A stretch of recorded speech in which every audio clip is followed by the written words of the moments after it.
projects in before we started this meeting. So that's why there's no late items. So the purpose of today's meeting is to essentially hear from each member of the proposed Crown infrastructure projects that you have put forward today, and I understand they've got to be in by the 14th.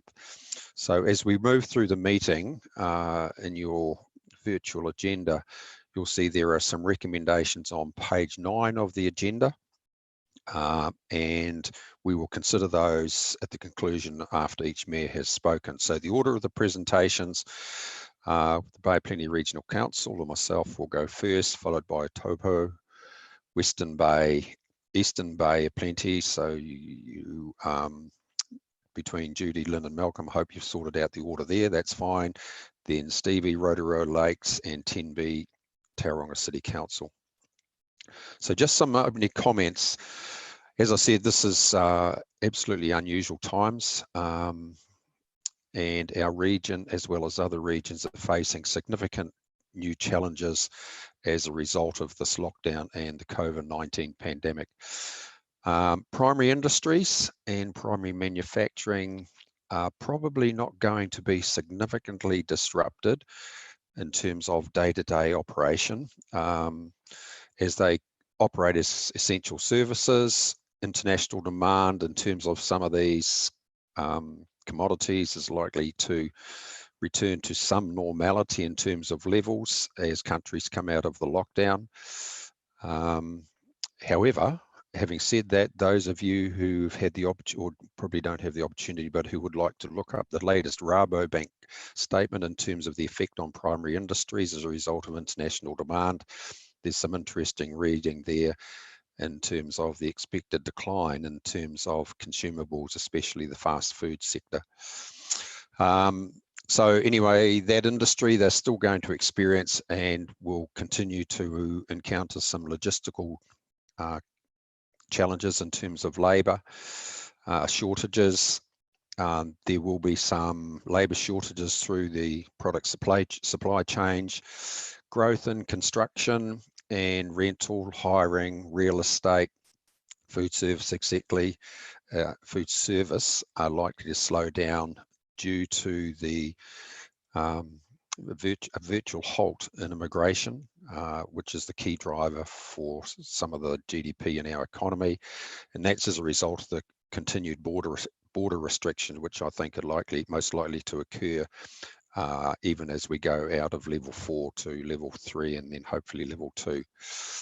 The impact on the construction sector may be mitigated by this intervention in terms of the Crown infrastructure call for projects. Clearly, owner-occupied property, retail, accommodation, food service, etc., are likely to be severely impacted by the halt in foreign tourism due to border restrictions, lower domestic demand, etc.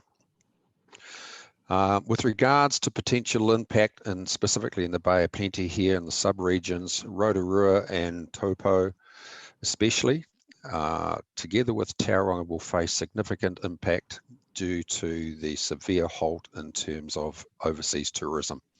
So that affects the accommodation, it affects the retail, food service, beverage, and I think it's fair to say domestic tourism, whilst it may offer some recourse, is likely to be slow to recover and will not meet the same levels of what the international demand was in those particular areas. So for those areas in our region, high growth, particularly in Tauranga, Western Bay, Rotorua, they have been behind significant growth in construction and rental, hiring, real estate, retail, trade. So with no immigration driving that population growth due to the closed borders and increased economic uncertainty, activity in these industries is likely to decline significantly. Now, having said that, there will be Kiwis returning from offshore. They will mitigate that to some degree, but certainly not to the degree that we have been experiencing those levels of growth. So the Bay of Plenty Regional Council response. The challenges of COVID-19, both today and in the time to come, are going to be of an unprecedented scale.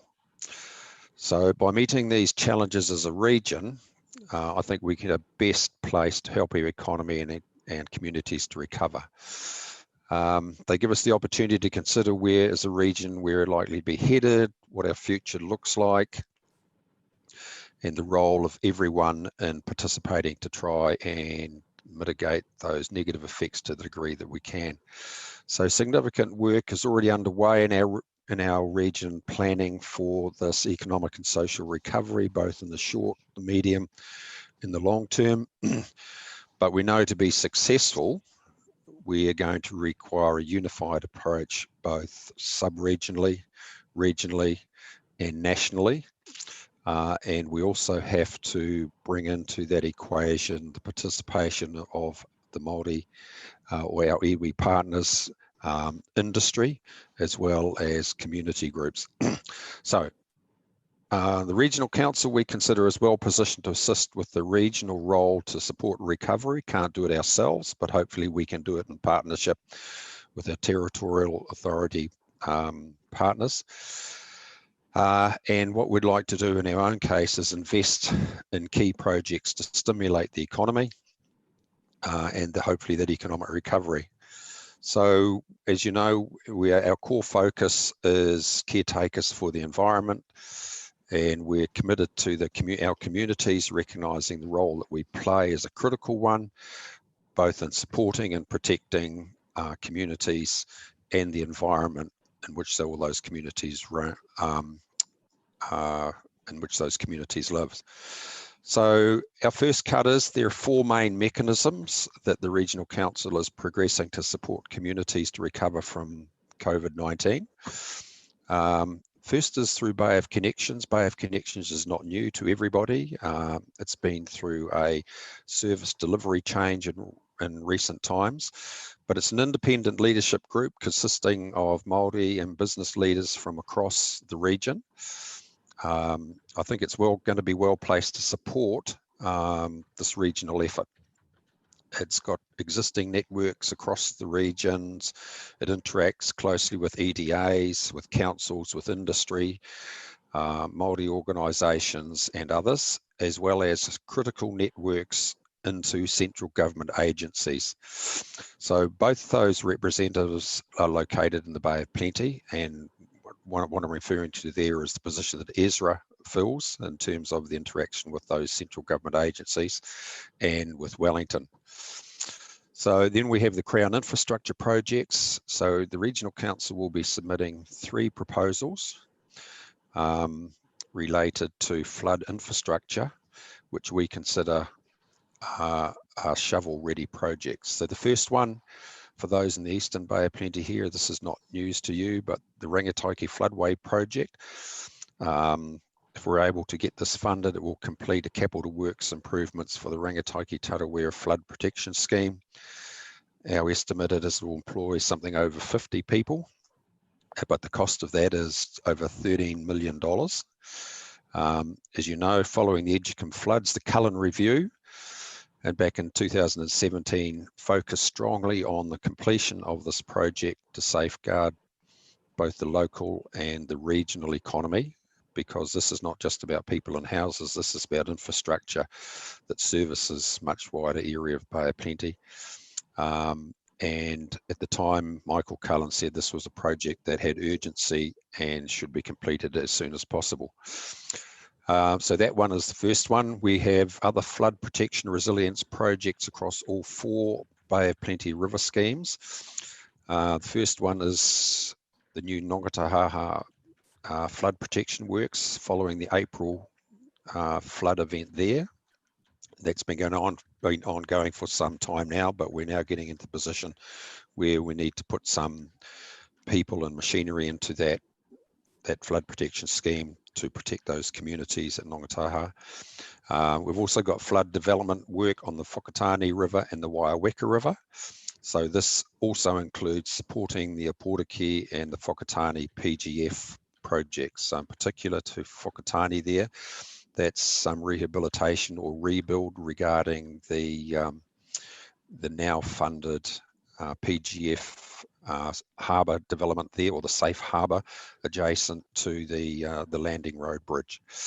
And the other one is terms of supporting the Portakey community in terms of the PGF funding for the harbour entrance there, which requires some work being done on the Waiweka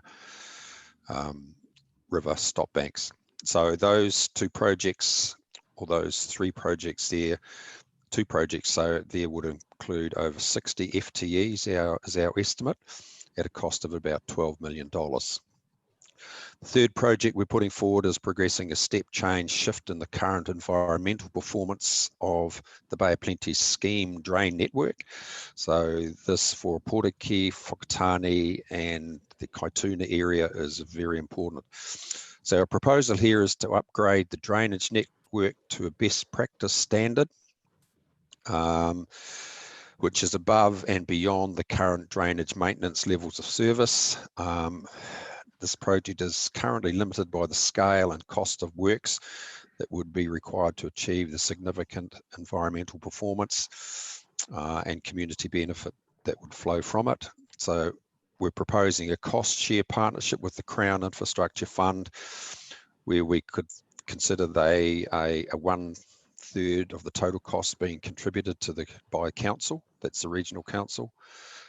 Having said that, this has not been approved by council, so they'd have to go through that process. It also is expected that landowners and or industry would also make up a contribution, and that contribution may well be in kind, or it could be cash. Again, in our estimate, this is a $21 million project, and the employment opportunities falling out of this would be something to the order of 9,000 hours of earthworks machine operator time to reform drains and drain batters, 6,000 hours of fencing labour. We just got to find the fences, and 9,000 hours in terms of native planting, and the labour would require nearly 2 million native plants, and then you would also have to have some stimulus in terms of the nurseries that are going to do that.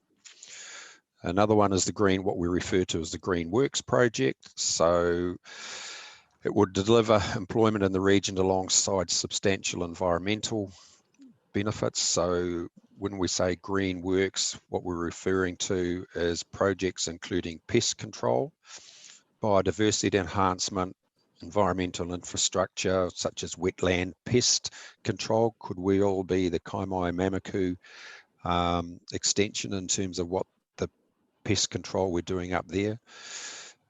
So approximately 30 of these projects are in the conceptual or development stage, and they could run up to about $5 million per project.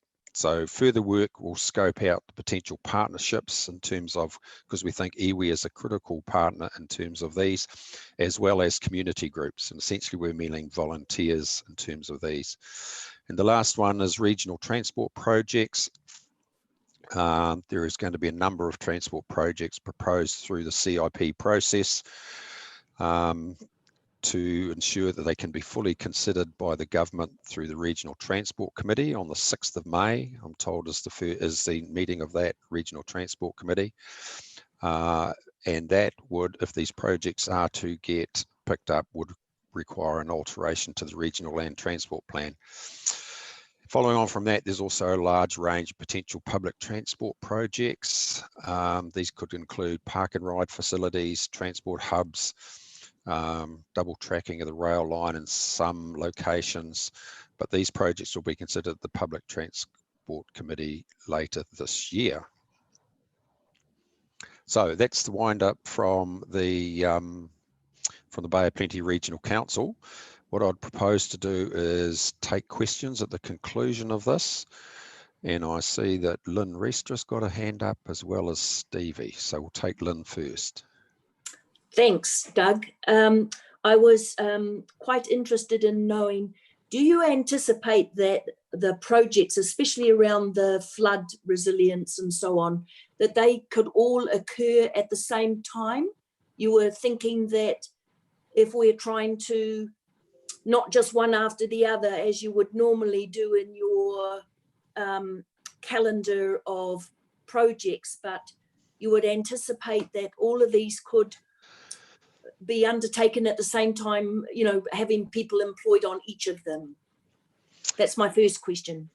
Right. The answer to that question is it's a matter of scale and it's a matter of capability. So the Rangataiki Tarawera Floodway project is a big project, in excess of $13 million. The provider capability sitting around that project is substantial and it'd have to go out to contract. It's not the small provider who could do, for instance, the improvements to the Waiweka River floodway in a Portaki, by example. So it's have to be measured by scale and by capability and complexity of the project. So I think there's a blend there that some smaller operators could do the small ones, but sure, the big ones would have to be the big infrastructure providers. And my second question following on from that, Doug, is do you anticipate that there'll be the opportunity for people who are unemployed presently for each of those projects in their own areas to undertake work on them? Well, again, it's a technical specification. So if you're dealing with something like the Rangataiki, if you take something like the Rangataiki Tarawera floodway, that's a very technical thing. Is it going to employ someone who's been displaced from a motel cleaning job in town or a hotel? No, the answer is not. But I think with the suite of projects that we're going to have, that those people could fit into some of the lower order ones in terms of what are referred to as the green projects. So hopefully we're trying to, what is critical here is getting people out of their homes or off a benefit and getting them involved in the community. So that's why we're putting forward a suite of projects, but there will have to be prioritisation applied across all of these projects that we're proposing. Thanks, Doug. Thank you. Mayor Chadwick.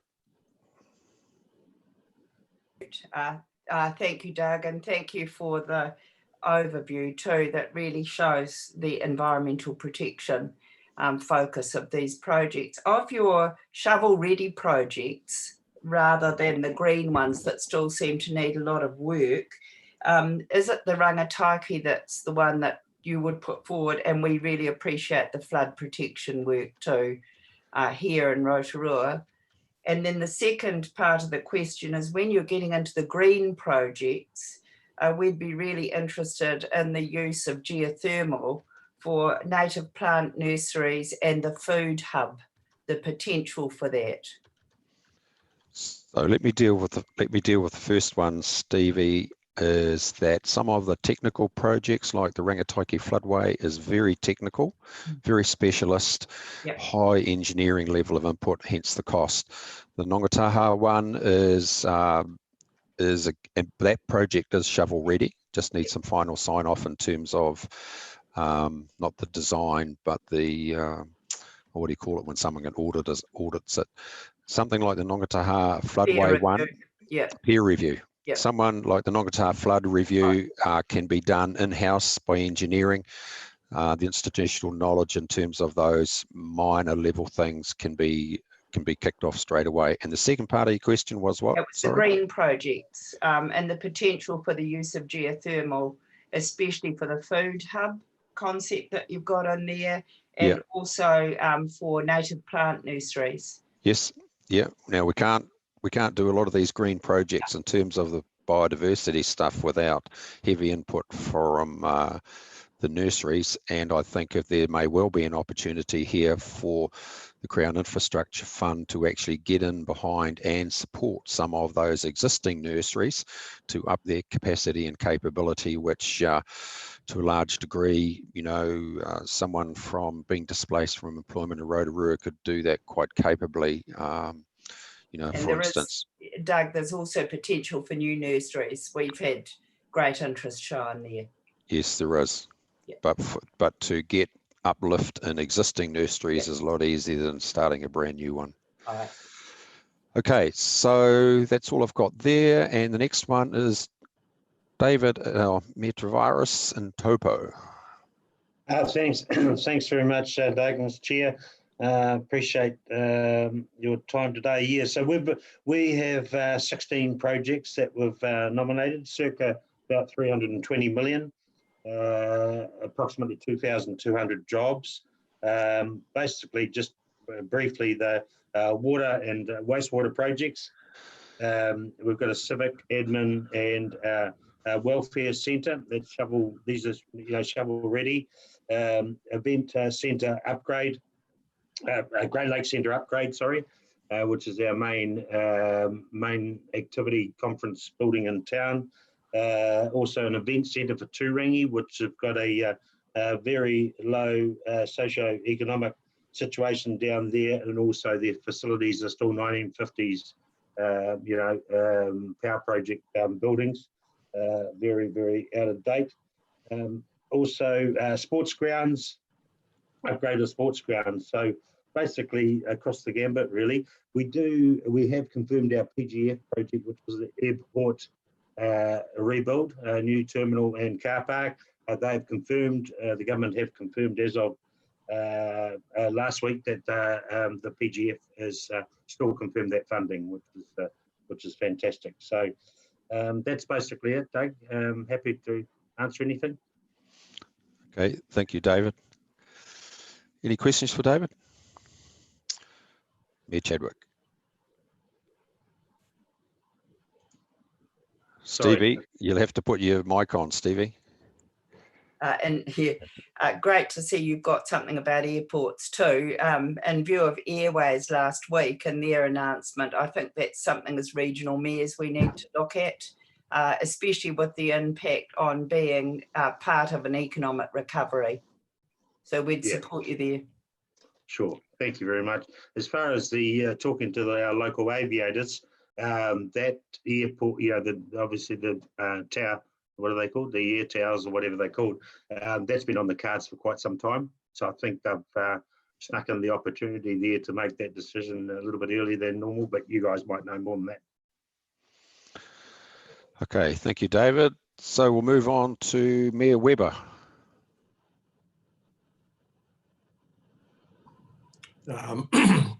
Thanks, Doug, and good morning to the others. You've seen our list of 15 projects, total capital cost of about 436 million, and the majority of them are taken straight out of our long-term plan, either for the upcoming year or the year thereafter.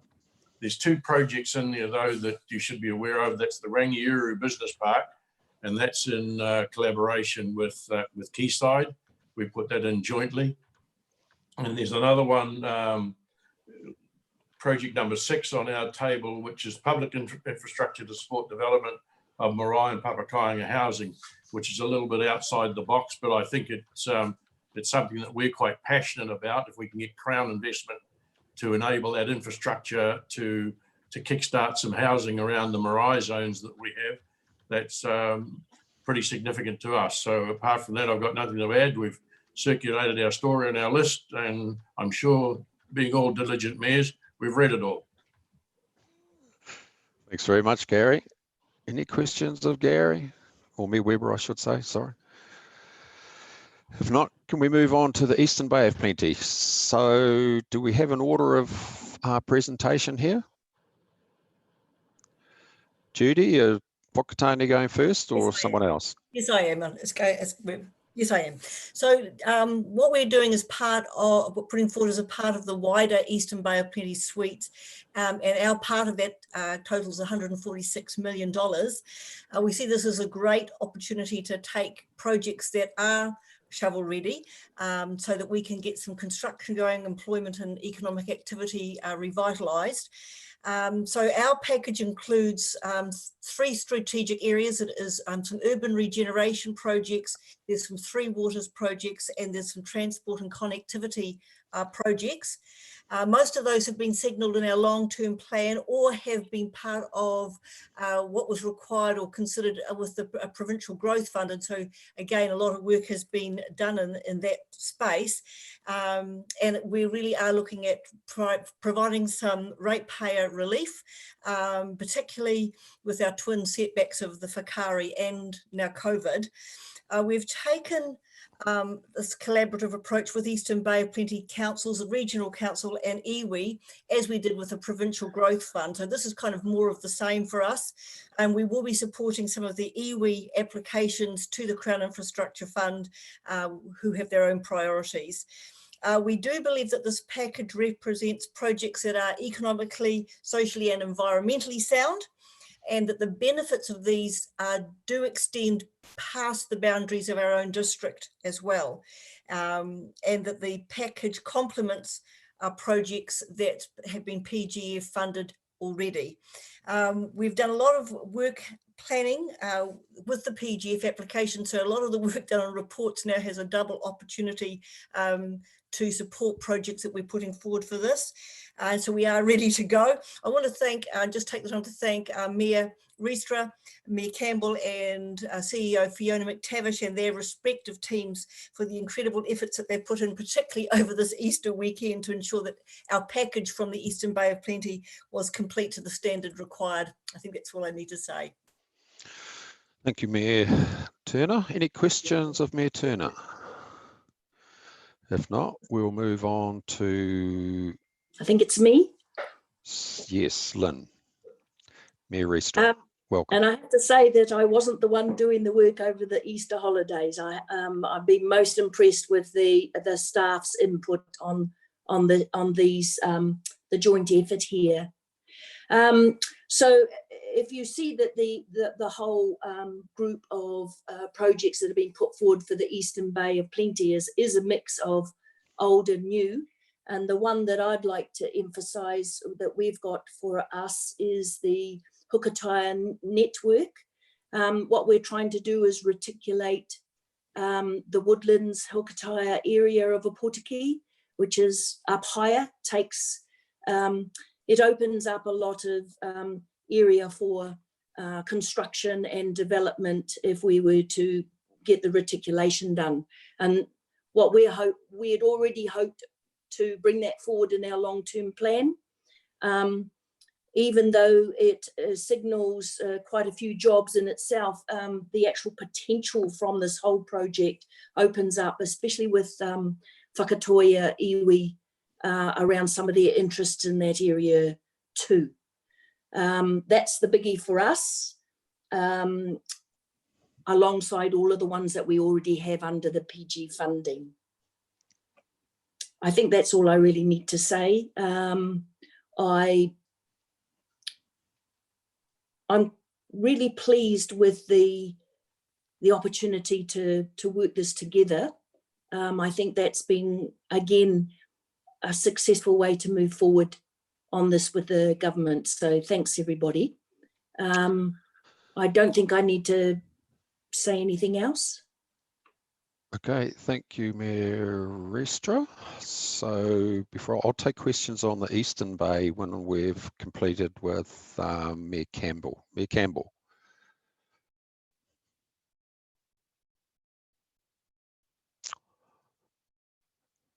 Mr. Campbell, you need to unmute yourself. Done. Thank you very much. And Doug, thank you for that report from regional, because it's quite comprehensive and has set up sort of a tone of where we're wanting to go in the next little while anyway. Thank you also to Judy and Lynn, because it is important that the Eastern Bay work together on this. It was a success in the PGF funding without a doubt. And I think it's going to be the same tone this time around. We've got 10 projects on our list, and it totals out to about 17.5 million. And it is a goodness gracious, I've lost the blooming thing. Technology.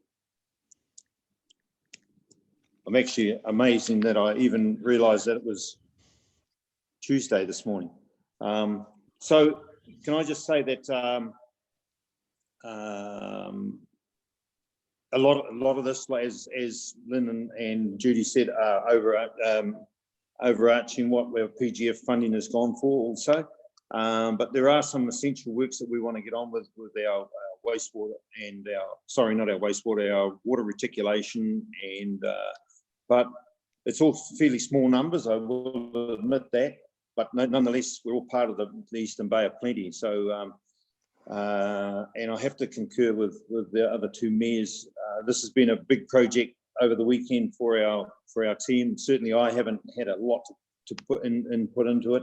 It's just answering questions from Russell and his team. So full marks to them. But yeah, I don't think there's a hell of a lot more to say, to be honest, Doug.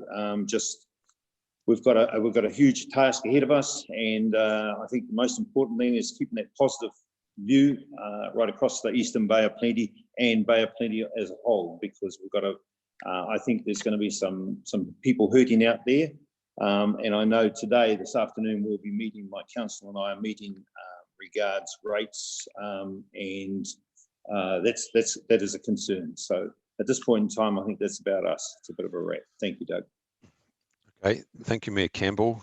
Just a question from me, a generic question that covers all the three councils. I know that those walkways, cycleways, in terms of integration between the three entities, was high on your agenda. Just take note of Minister Jones the other day saying that in terms of consenting issues for some of these things, that if you require or there's a demand for acceleration, then we may have to look at a fast track or get Crown support for fast tracking some of these minor consenting issues to get these things cracking. But I thought that one was pretty well planned. You've been spending some time on it, over the last 5 years, haven't you? Yes, we have. And I think just the little conversation we had with Minister Jones around some of the hold up, it's not necessarily from within our own district or the regional council consenting. Often it's from organisations like DOC or the historic places, the Heritage New Zealand, that are actually holding up a lot of our projects. So it was really good to be able to actually express that that they were the main delayers actually in quite a few of our projects. And that's the point I was making, that if we can, as the regional council, can give you some support in terms of resolving those things, all you've got to do is yell out, because in these circumstances, we shouldn't have to accommodate the lowest common denominator in terms of ticking all the boxes. What's important here is getting people in jobs really quickly. Thanks for that, Doug. Appreciate that. Mayor Chadwick. Thank you. And again, our staff have been working right through Easter on this, and I'd like to acknowledge them, Jeff, you and your team. But this is a finessed list today, and they support our Build Back Better strategy that we've got, building on the strengths of the region. And as you mentioned in your overview, Doug, the critical impact of tourism and forestry that we're experiencing and going to experience here more. So we've got three major projects that are really focused for us on the stimulus of infrastructure to enable our urban land development. They're no surprise. It's linked with Tino Road upgrade and stormwater and the Ngāti Whakaui tribal lands capability. The other is the Rotorua Wastewater Treatment Plant upgrade, and built into there is the growth, and also completing Rotoehu and Ngāmotu reticulation, and also the Rotorua Business Park development for the airport, which is well underway and ready. All of those are shovel ready and ready to go. We've taken out projects that are under 10 million in the Provincial Growth Fund. They've already gone to the PDU, so we didn't bring those forward here. And then there are three other projects that leverage tourism to put greater value into our tourism. And one's the Aquatic Centre, which is a geothermal regional asset, Rotorua Lakefront development, and Whakariwa Forest and Trail development. So that's to be ready for when tourism gets underway. Our figures are that 23% of our workforce is involved in tourism and 59% of our tourism is domestic. So we want to be ready, recovery ready, and that's why our investments are focused on those projects. Thank you. Thank you, Mayor Chadwick. Just as a matter of interest, in terms of the numbers of people involved in essentially servicing international tourism, how many FTEs do you think that would mean in Rotorua's district? Well, you've got to go on out of that spiral, Doug, because it's all the retail and the supply and hospo stuff. So that is, Jeff, you're there, that's in our CIP shovel ready stuff, the number of jobs. It's massive for us, especially with the 23%. We don't differentiate between the international and the domestic, because if one takes a hit, then the whole of the hospo sector goes, and that's No, what's happened now. I was referring, just a matter of interest, to direct FTEs. So those are the people in hotels, servicing motels, as opposed to the indirect, which are the servicing ones. But there'd be a substantial number, wouldn't there? Yeah, it's huge. Okay. No, I've got no questions so far, and so shifts me to Mayor Powell.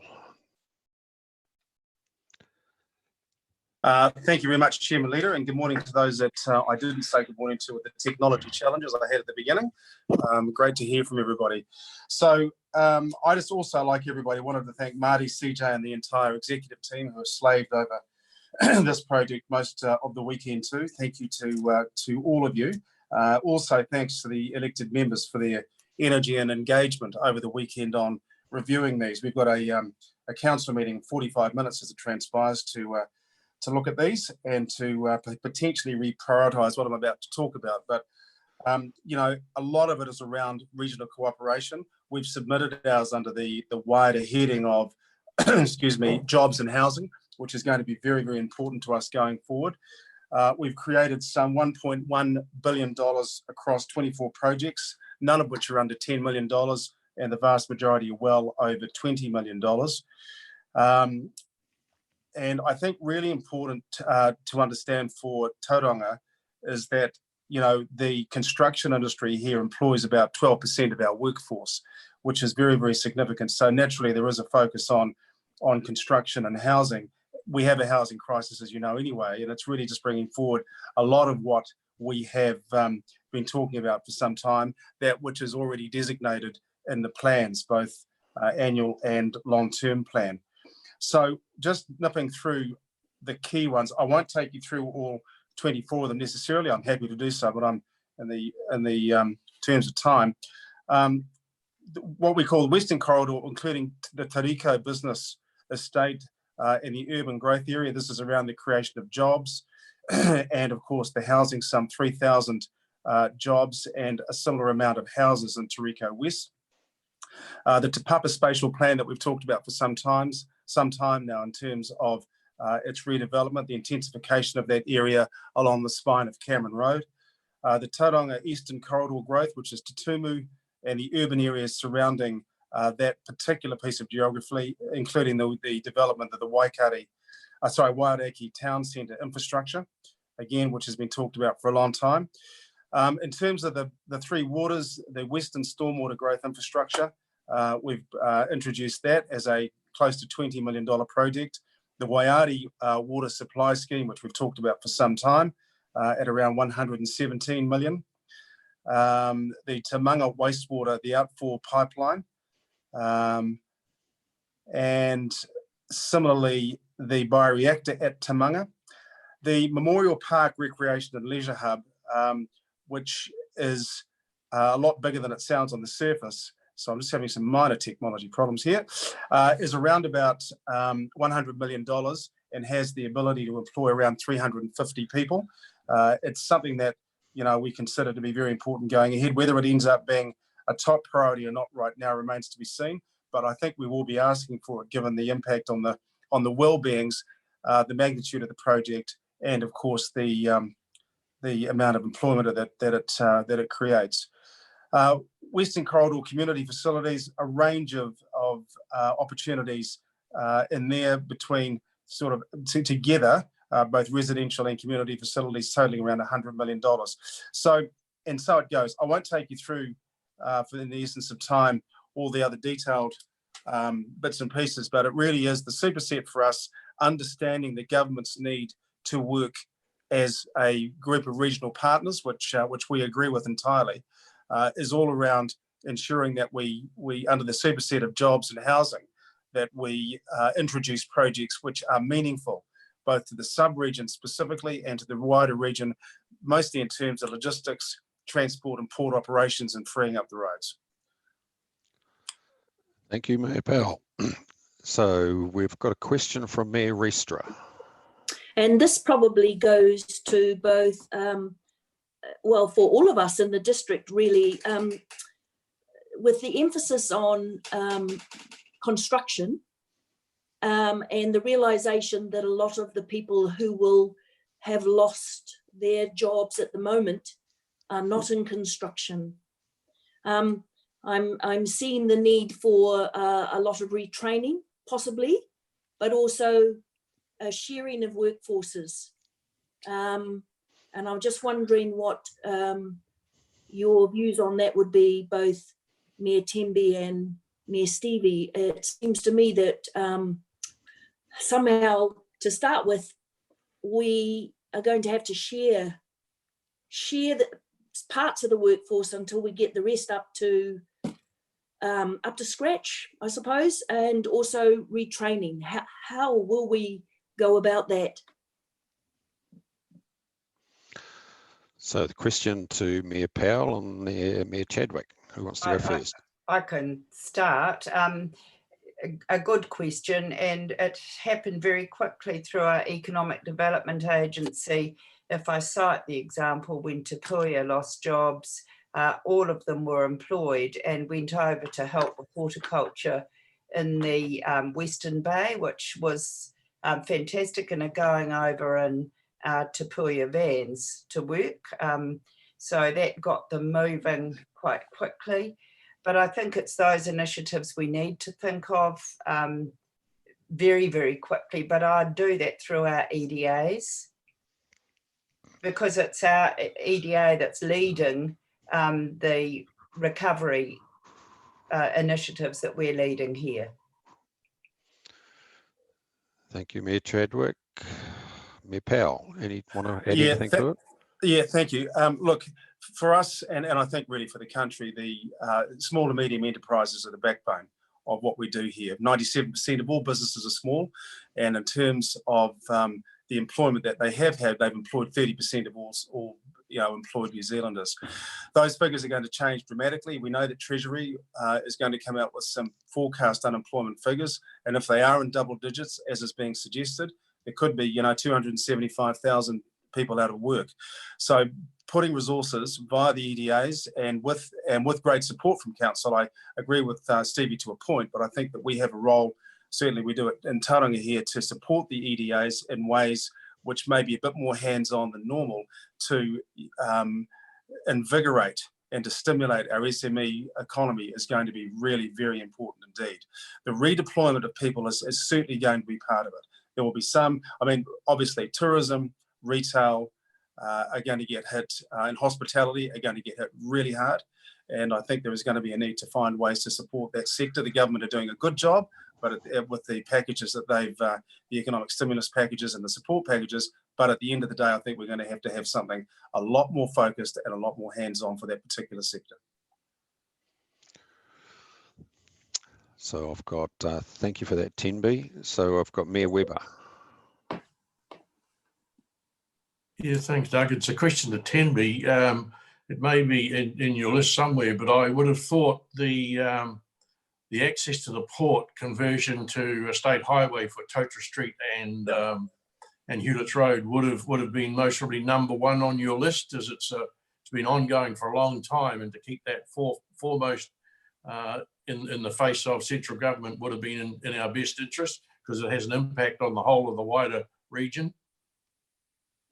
Yeah, well, Gary, look, we are trying to adhere to the rules of shovel ready, but yes, it is. Clearly, the tow truck Hull Hewlett's network, and at some stage, all of us have to have a big breath and say, what are we going to do with that area? And this is really around regional cooperation, because it affects not just inbound traffic to the port coming from the north, but also from the east. And so, yes, that is a part of the plan for sure. The reality is it's not shovel ready, and I think in terms of being able to get cracking on major infrastructure projects, those deemed to be transformational, we've given a list of those which we can get cracking on, if not now, certainly in the next 6 months. But the Totra Hull Hewlett's redevelopment is absolutely up there as a critical piece of infrastructure. Thank you. So I've got Mayor Ristra and then Mayor Chadwick. Thank you again, Chair Leader. Yes, I'm just going back. I kind of feel like what will end up in the region is a lot of competition for the same workforce to start with. And I'm just wanting to come back to clear with us all that there somehow within our region, there will be a regional cooperation around redeployment of unemployed people. And I don't know what that might look like. I know that within the Eastern Bay of Plenty, through our EDA, we had created a sort of an employment hub. But I'm just thinking that that may be something that might need to be extended to the regional level. And I'm just wondering how everybody is around possibly what your thoughts are on that. Is that something we do need to follow up more on? If I could respond, Mayor Ristra, I think it has got merit, and I understand the role that the EDAs play, but I think from a local government position that we should not underestimate the success of what used to be known as the apprenticeship regime, whether it was junior apprenticeships or adult apprenticeships, which is actually on-the-job training as opposed to institutional training. It was a great success for the New Zealand economy in the past, and it probably shouldn't be underestimated in terms of what the capability of that industry training people has in the future. But where we can support all the EDAs getting together to have that conversation. But I think at the end of the day, people training on the job by industry, because they're all got some different variabilities in terms of the way they do things, it's got a lot of merit, and it's probably hasn't got a lot of focus at the moment unless central government's thinking about it. So does Ezra play a part in this? Is that in his brief? I would think so. Yeah. Mayor Chadwick? Thank you, Chairman Leader. I think we're really focused today on the shovel ready that we're putting forward, and the second wave of discussion will be the workforce readiness. But in that bracket of conversation, in your opening salvo, Chairman Leader, you talked about immigration stopping, but I wouldn't forget, and we experience here as a surge region, those moving out of Auckland. So that is still great. We're a region that people want to come to, and we experience that within New Zealand. And I think that's quite critical, especially underpinning our housing plan. But you wouldn't want to have too many more surging down here. With the housing pressures that we've got at the moment, and then the employing of our own people. That's true, Mayor Chadwick, but I think the displacement of people moving out of Auckland has, to a large degree, been driven by the demand from immigration. So if we see if we see that tailing off, then there may well be a consequential effect in terms of the demand for people relocating, because it becomes a price point discussion for a lot of them. So we've got Mr. Gary Mayor Weber. Yeah, thanks, Doug. And just following on from Stevie, I think when you look at the compiled list that central government's going to get, it's oversubscribed. and I think we're really better to wait to see what comes out the back end of it. There is a significant amount of infrastructure going to be required, and it's not going to happen on day one. The biggest limiting factor is going to be the lack of resource.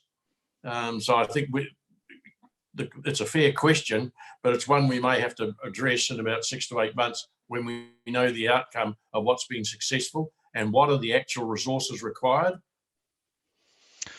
Okay, thank you, Mayor Webber. And I think that essentially brings us to the conclusion of all the commentary around it. So I think in the interests of time and brevity, so I think now we should move to the concluding recommendations that we've got in front of us. So could I thank you one and all for the presentations that you've made, the thought and considerations that's gone in behind all those recommendations. So we now need to consider the papers on page 9 of the agenda. So essentially, I presume everybody's got these. I'll just read them to you. So there's essentially only 4. So the first is that the Mayoral Forum notes the local government is collectively working to ensure communities in the Bay of Plenty recover quickly and well from COVID-19. The second is that we note there are a series of papers that have been presented this morning to the Mayoral Forum on the Crown infrastructure projects that today are to be submitted to the Crown Infrastructure Partnerships Group. The third is that we note all councils are working with key partners, stakeholders, and we're moving at a pace to progress other recovery responses and updates on this progress. Update on this progress will be presented to the future mayoral forums. And lastly, that we agree to an overarching cover letter from the Bay of Plenty Mayoral Forum to the Crown Infrastructure Partnerships Group. So that's essentially a covering letter that will append to the recommendations that go collectively to the Crown Infrastructure Partnership Group. So those are the 4 recommendations that we've got in front of us. So with that, I will move the adoption of those 4 recommendations. Do we have Happy a second? to second, yes. Thank you, Mayor Ristra. Mayor Ristra. Is there any discussion on those? If not, now how are we going to do this? Just before I go there, I see, Gary, you've got your hand up.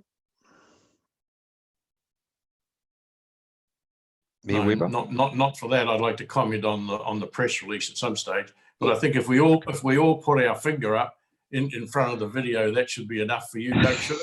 Yeah, I think so. There you go. So yeah, that's fine. So all those in favour say aye. Aye. Raise your finger. Right, all against. Can't see anyone with against, so therefore it's carried. Thank you, everybody. That's much appreciated. So now general discussion. Yeah. So Mr. Webber. Doug, I'd like to think that in the press release that went out, we mention, as all of the mayors have so far, a sincere thanks to the staff. They've worked their backsides off over this Easter break. They should have all been on public holiday. They've got enough issues, but they have worked way above and beyond. And I think that should be mentioned in the press release so the general public recognise these people have worked hard on their behalf. They've done it professionally and sensibly. Thank you for those comments, Gary, and they are totally appropriate. And as the administrator, I think the regional council can probably capture those statements in a prepared statements that's already been run out as a draft. We can update that. Mayor Chadwick. Yes, my only comment was, could we round robin the cover letter so that we all understand the intent that goes behind the cover letter? And I totally support Gary about staff. At this time in the weekend when ours were working, there was a ridiculous discussion around our staff taking a 20% pay cut, which I found was disingenuous when they were working right through. So I think I agree with you, Gary, that should go there about how important the executive support is to us on helping us make our political decisions. But if we could round robin the cover letter, Mayor Leader, just so we understand what's gone forward to the Minister.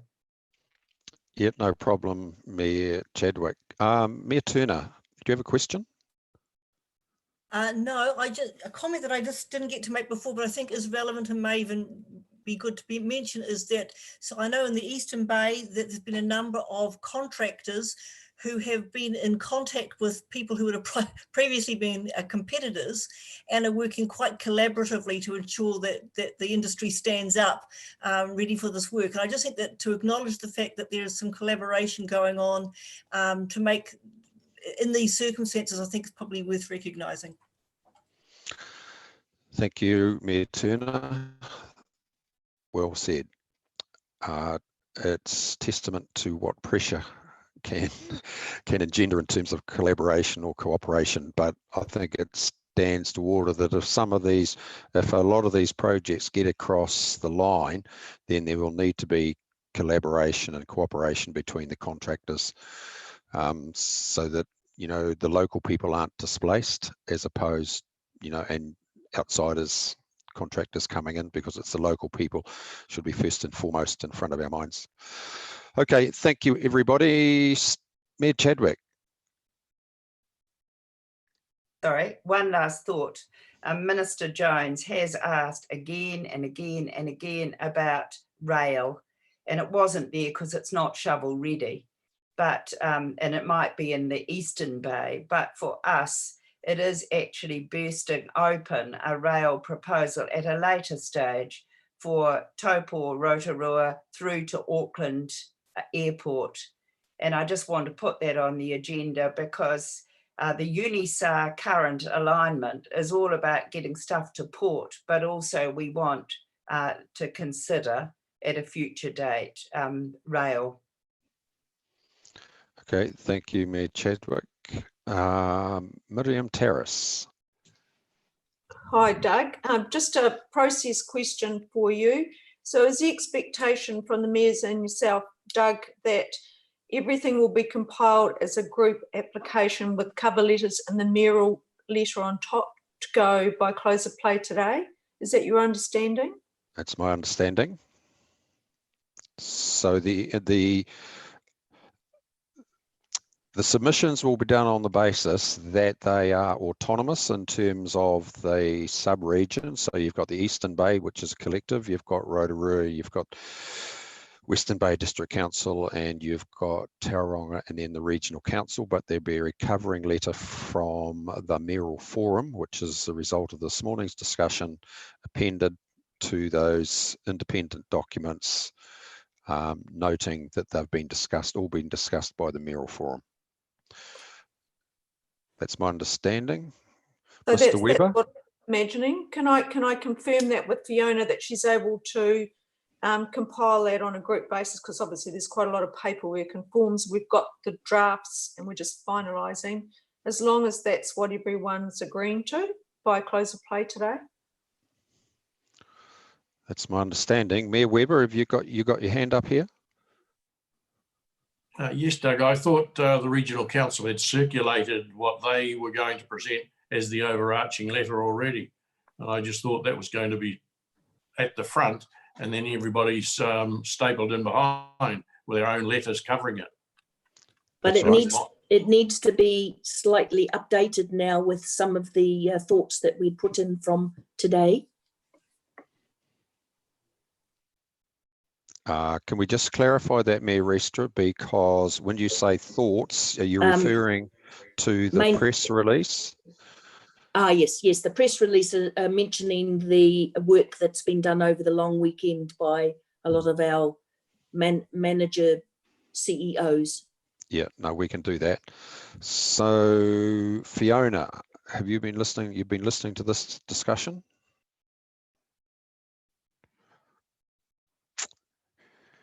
Where's Fiona gone? She was there a moment ago. She's on mute at the moment. Good morning, Mayors and Chair. I think the most practical way forward is to submit the cover letter with all your signatures and just the list, but actually each council to provide their actual submissions or each part of the region. So there is a complete list with the cover letter, which we can easily do today. And then each council or part of the region does their own letter as well. That's Can my I confirm understanding. that means it's just one application for the whole region, though? Is that what you're saying?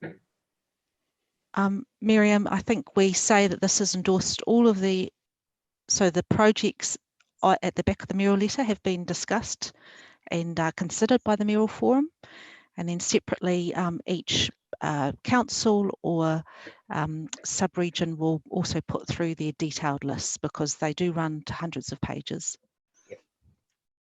Okay, so we'll do it twice. We'll do it as a group and do it as each individual council. Yes. Mayor Chadwick. That was definitely my understanding, as Fiona mentioned it. Yeah. Yep. Okay, we're all on the same page there. Okay, well, that essentially brings us to the conclusion of the Mayoral Forum. Thank you for your attendance and deliberations today. Do we have another date for the next one, Fiona, or are we seeing how things play out? Yes, through you, Chair, we do have another date in June, but you may well consider having a more timely Mayoral Forum prior to that. Relative to circumstances? Yes. Okay, well, that brings it, the Mayoral Forum meeting to a close. Thank you one and all for attending, and wish us all Doug. well, individually and collectively, in terms of, I don't know when the deliberations will be and the notification is what's successful, when it's successful, but no doubt we'll keep you in touch. So thank you very much, and enjoy the rest of another weeks of lockdown before hopefully we go to a level 3 in either all of or some of the regions. Thanks, Doug. Thank you, Doug. Okay. Thanks, everybody. Thank you.